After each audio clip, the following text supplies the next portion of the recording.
So involute కరువు ఏంటమ్మా? మీరు ఎప్పుడైనా బొంగరం ఆట ఆడారమ్మా? చిన్నప్పుడు బొంగరానికి తాడు చుడతాం, ఓకేనా? తాడు చుట్టి దాన్ని ఏంటి మనం జస్ట్ ఇలా తిప్పుతాం, ఇలా వేస్తాం. సో అది ఎంతవరకు అంటే తాడు ఊడిపోయేదాకా జస్ట్ ఆ కరువు చూడండి ఎలా ఫామ్ అవుతుంది. సో ఇక్కడ స్టార్ట్ అయ్యి కరువు ఎక్కడ ఎలా ఫామ్ అయిపోతుంది. ఓకే, అదేవిధంగా మనకి పాలిగన్స్ అన్నింటిలో కూడా దాని సర్కంఫరెన్స్ ఎంతైతే ఉందో దాని చుట్టూరు కూడా ఒక పాయింట్ ఫిక్స్ చేసుకుని తాడు చుడతాం. సో ఆ తాడుని ఫ్రీగా ఇలా వదిలేస్తారు, ఫ్రీగా గెండేస్తారు, అప్పుడు ఎలా కరువు వస్తుంది. సో ఇన్వాల్యూట్ కర్వ్స్ అంటారు. ఇది కూడా గేట్ ట్రైన్స్ వీటిలోనూ ఎక్కువ ఉపయోగిస్తారు, ఇన్వాల్యూట్ కర్వ్స్ కూడా, ఓకేనమ్మా? సో వెరీ ఈజీ, కంప్లీట్గా మిగతా రిమైనింగ్ సైక్లర్స్ చూసుకుని ఇది ఈజీ అవుతుంది. సో సింపుల్గా ట్రయాంగిల్ ఏం చెప్తాను మీద మీరు గెట్ చేయాలి. ఓకే, ట్రయాంగిల్ అవుట్ ఏం చెప్తాను మీద మీరు చేయాలి. సో నెక్స్ట్ టాపిక్ ఏంటమ్మా? Involute of a triangle. So first ఏంటంటే డ్రా ద ట్రయాంగిల్.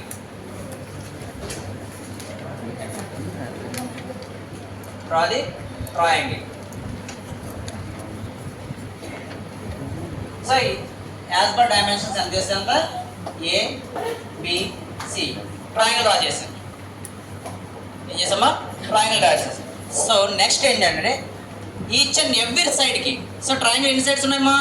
3 సైడ్స్. 3 సైడ్స్కి కూడా ఓకే ఎక్స్టెన్షన్ లైన్స్ డ్రా చేయాలి. అది ఎలా డ్రా చేస్తారో చూడండి అమ్మా. ఫస్ట్ ఏబి తీసుకున్నారా? ఏబికి ఎక్స్టెన్షన్ లైన్ ఇదమ్మా, ఏబికి ఎక్స్టెన్షన్ లైన్. ఓకే, ఏబికి extension line. Okay, next anticlockwise మళ్ళీ బీసీ, బీసీకి ఎక్స్టెన్షన్ లైన్. ఓకే, నెక్స్ట్ మళ్ళీ ఏసీ, ఏసీకి extension line.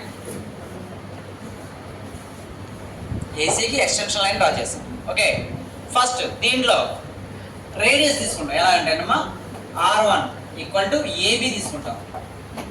Centre point A, centre point A నుంచి ఆర్క్ డ్రా చేస్తాం. సింపుల్, అంతా కూడా కంపాస్ తోటే పని ఇదంతా, ఓకేనా? కంపాస్ తోటే పని. చూడమ్మా సింపుల్గా చూడండి. ఏంటి? Take the radius A B. Okay, draw the arc from P to A C arc. A C arc line ఏదైతే ఉందో ఏసీ ఒక ఎక్స్టెన్షన్ లైన్ ఏదైతే ఉందో అక్కడ వరకు కూడా డ్రా చేస్తాం. ఈ రేడియస్ ఎంత ఇది? R1.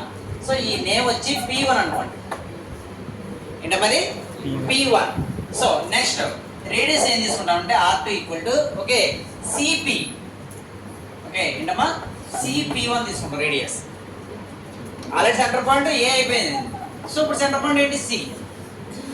ఏ అయిపోయింది కాబట్టి సి తీసుకుంటాం. ఓకే, సో సెంటర్ పాయింట్ చూడమ్మా. Okay P. Okay, so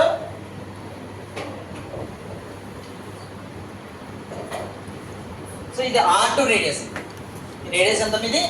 R2. Next R3 radius ఏమవుతుంది? సరే ఆల్రెడీ సెంటర్ పాయింట్ ఏసీ అయిపోయింది. సెంటర్ పాయింట్ ఇంకేముంది? బి రావాలి. So B P2. ఏంటమ్మా? B P2. బి P2 తీసుకుంటే సెంటర్ పాయింట్ ఏంటమ్మా? బి. సో 3 సెంటర్ పాయింట్ వచ్చేసినాయి ఏబిసి. సో చూడండి,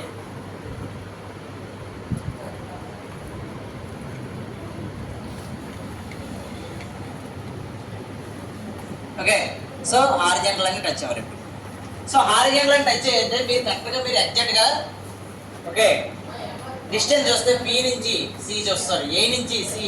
ఓకే, P3 తీసుకుంటే డిస్టెన్స్ ఖచ్చితంగా మీకు ఏమొస్తుందమ్మా? Circumference distance AB plus BC plus CA. ఏబి ప్లస్ బీసీ ప్లస్ సిఏ కరెక్ట్గా ఎగ్జాక్ట్ వస్తుంది. ప్రతి డయాగ్రామ్ అంతే, సర్కిల్గా అంతే, సర్కిల్ పైడే వస్తుంది. ఓకే, అదే స్క్వేర్ అంటే 4 సైడ్స్ వస్తాయి, ఓకేనా? అదే పెంటగానికి 5 సైడ్స్ ఈక్వల్ వస్తాయి, హెక్సాగానికి వస్తాయి.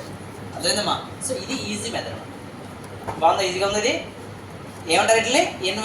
Involute of a triangle. Draw the involute of a triangle అంటారు. Draw the involute of a pentagon అంటారు, హెక్సాగాన్ అంటారు. సో అన్ని పాలిగన్స్కి కూడా మీరు ట్రై చేయాలి. సైకిల్ కూడా దాంట్లో ట్రై చేయండి. ఇప్పుడు రాకపోతే నేను ఎక్స్ప్లెయిన్ చేస్తున్నాను, ఓకేనా? అవి